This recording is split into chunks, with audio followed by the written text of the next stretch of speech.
तो हेलो दोस्तों, कैसे हो आप सब लोग। आप सभी का एक बार फिर से स्वागत है हमारे YouTube channel grow with us पर।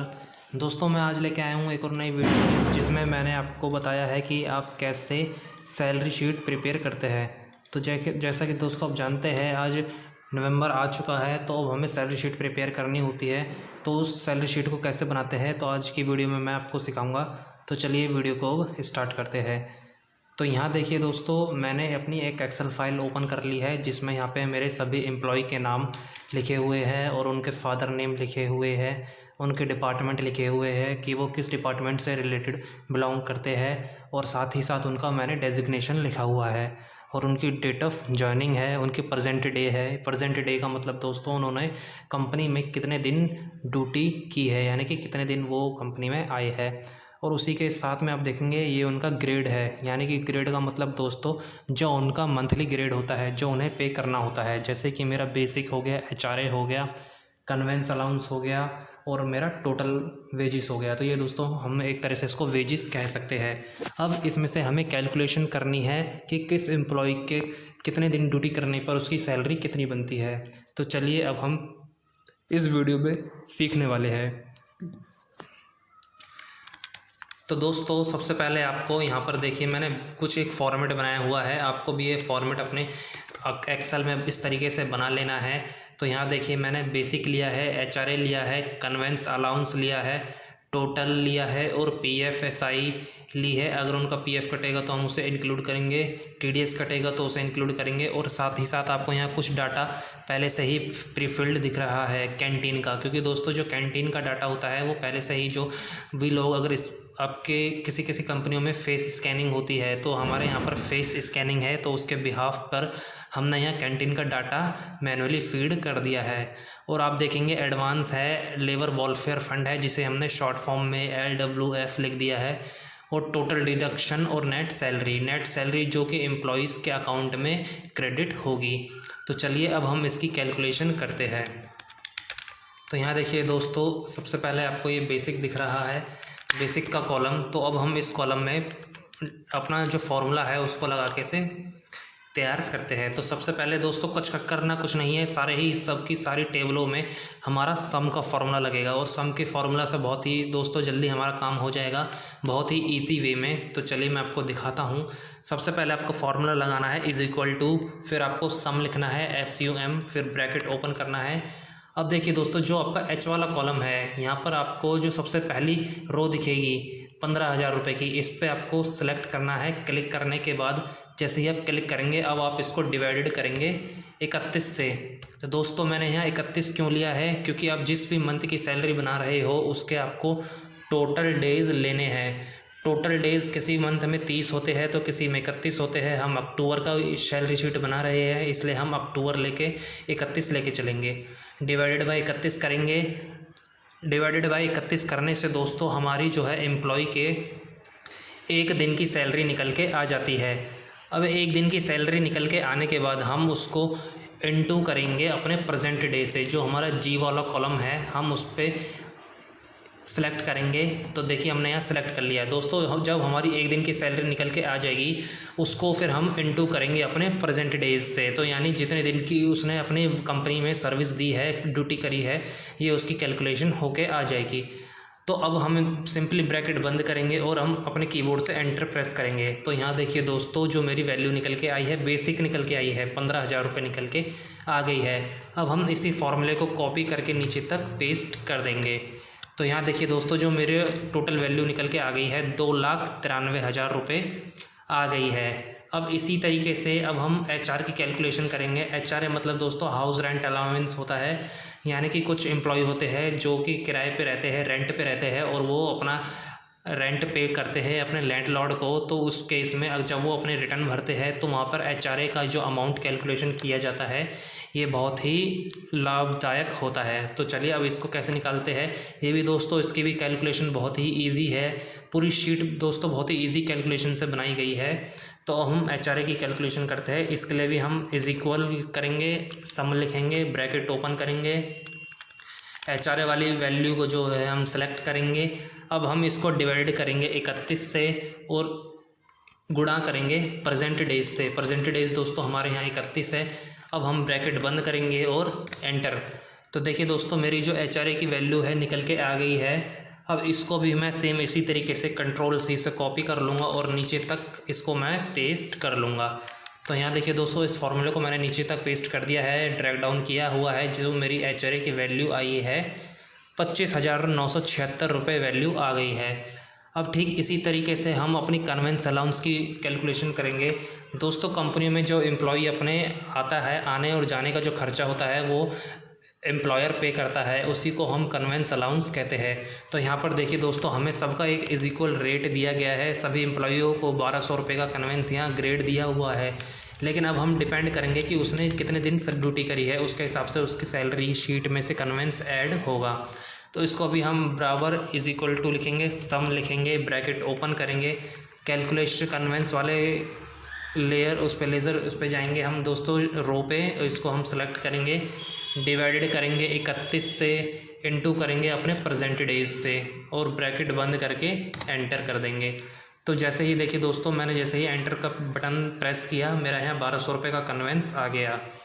अब इसी वैल्यू को हम कॉपी करेंगे और नीचे तक लाके पेस्ट कर देंगे। तो यहाँ देखिए दोस्तों मेरी 20,670 रुपये का जो है कन्वेंस निकल के आता है टोटल। अब इस शीट को मैं थोड़ा आगे बढ़ा देता हूँ दोस्तों। ये जो हमारे आगे के हैं, जो ये हमारे प्रेजेंट एम्प्लॉइयों का नाम है, डेजिग्नेशन है, डिज़ाइन, ये सब इसकी हमें ज़रूरत नहीं है, मेरे को सिर्फ प्रेजेंट डेज से मतलब है। तो इसलिए मैं इसको थोड़ा आगे कर देता हूँ और अपने प्रेजेंट डेज को यहाँ रख लेता हूँ। तो ये देखिए दोस्तों थोड़ा हाइड हो गया, इसको मैं आगे कर देता हूँ।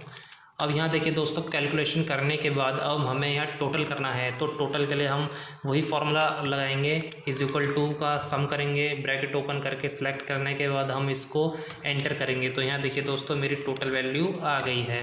जो मेरी टोटल वैल्यू आई है उसी को मैंने नीचे तक ड्रैग डाउन कर दिया फॉर्मूले को। तो जो मेरी टोटल बनी है 3,40,000 रुपये 470 रुपये मेरी वैल्यू बनी है टोटल की।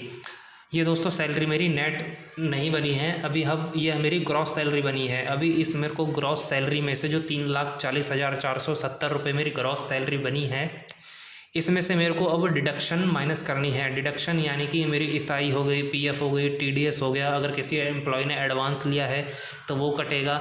उसको माइनस करने के बाद जो हमारा होगा वो हमारी नेट सैलरी होगी। तो चलिए अब हम ईसाई PF की कैलकुलेशन करते हैं।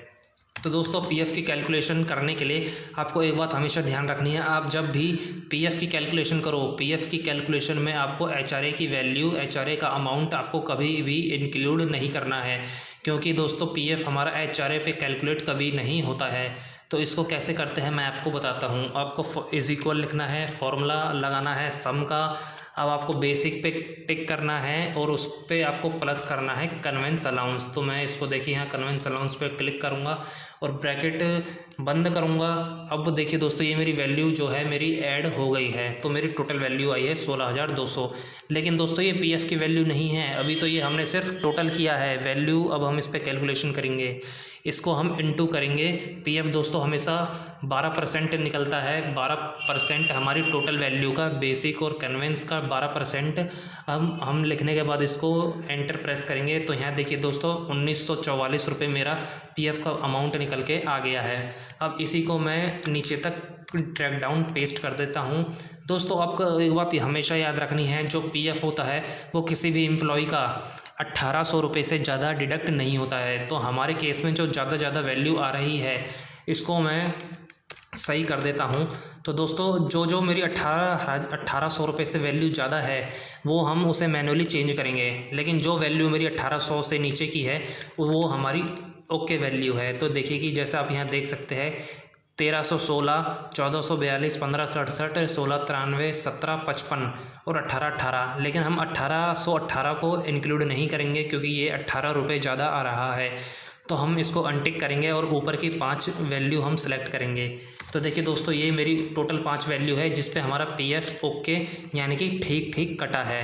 अब इसके अलावा जो हमारी बाकी की वैल्यू है उसको हमने यहाँ सेलेक्ट कर लिया है क्योंकि ये 1800 रुपये से ज़्यादा की वैल्यू आ रही है। हम यहाँ ओके करेंगे।